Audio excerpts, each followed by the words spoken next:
right. Good morning, Patricia. How are you today? Fine, and yourself, thank you. Good, good. All right. So what I'd like to do now is talk a little bit about your experience. So I'm going to go ahead and give you the floor. Why don't you tell me a little bit about the work that you were doing most recently? Certainly. Most recently, I was an office manager, bookkeeper.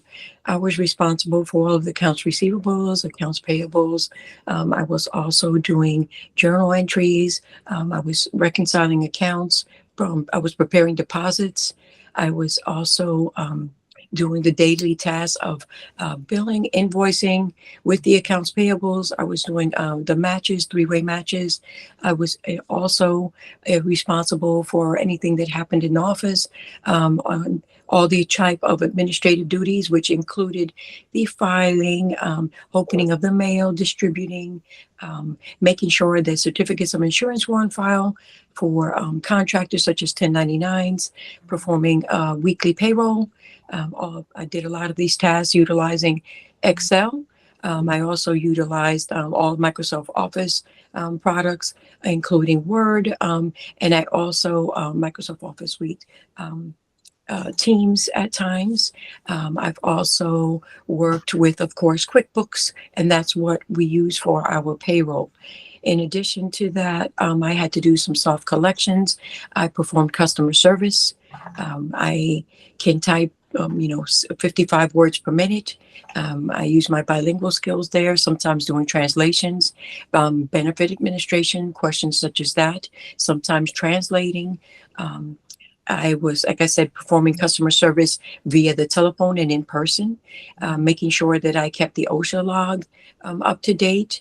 I also met with outside accountants if something needed to be audited. That had to be done as well.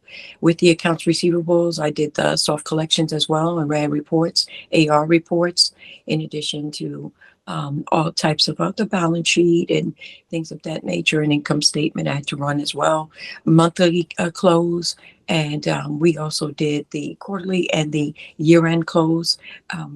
So I basically ran the office and performed all of these whatever tasks had to be done, such as office supply. I ordered office supply.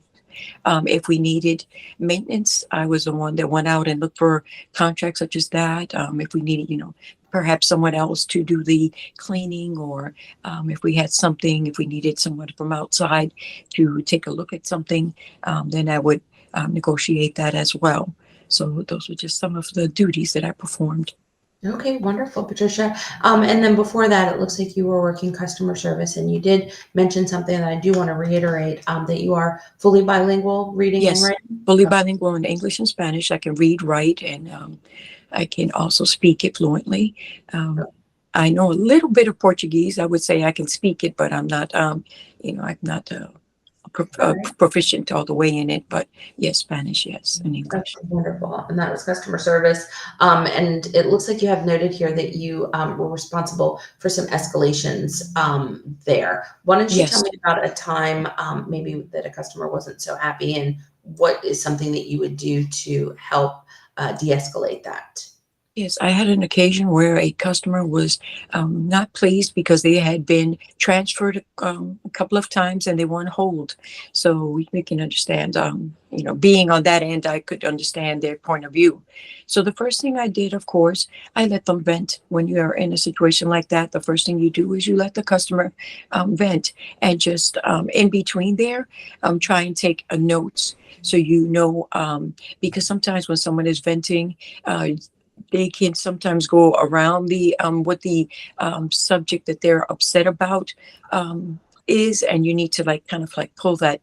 And the worst thing you can do is interrupt someone when they're trying to vent, because that's not a good thing. So the first thing I did was, of course, I of course apologized, and I was kept being polite and just let them speak. Once they finished speaking, then I asked them to please allow me the opportunity to see if I could work with them to, find a solution to their problem. Because even though they were upset, and I understood that, I had not been given the opportunity to do that. So I had to have them buy into trusting me enough to, after being transferred around so much that I would, if I didn't have the answer, I let them know maybe I may not have the answer.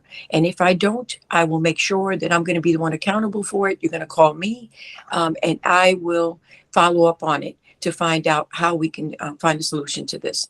And that's what I did. I took ownership of it. I apologized profusely. I told them, please allow me the opportunity to try and help you in the situation. So what I could do what it was, it's that they had promised that they were going to send them a phone because it was a phone insurance company, and the phone that they received was a used phone, a refurbished phone, and they did not explain that to them, and so they were being transferred around and never told that, yes, they received the phone, but this is not going to be a brand new phone. It's going to be a refurbished phone that you're going to receive, and they weren't pleased about it. So once I went back to them and I explained to them that this would, yes, it says it's going to be a refurbished phone. I apologize. No one explained that to you. In some occasions, we can get a new one.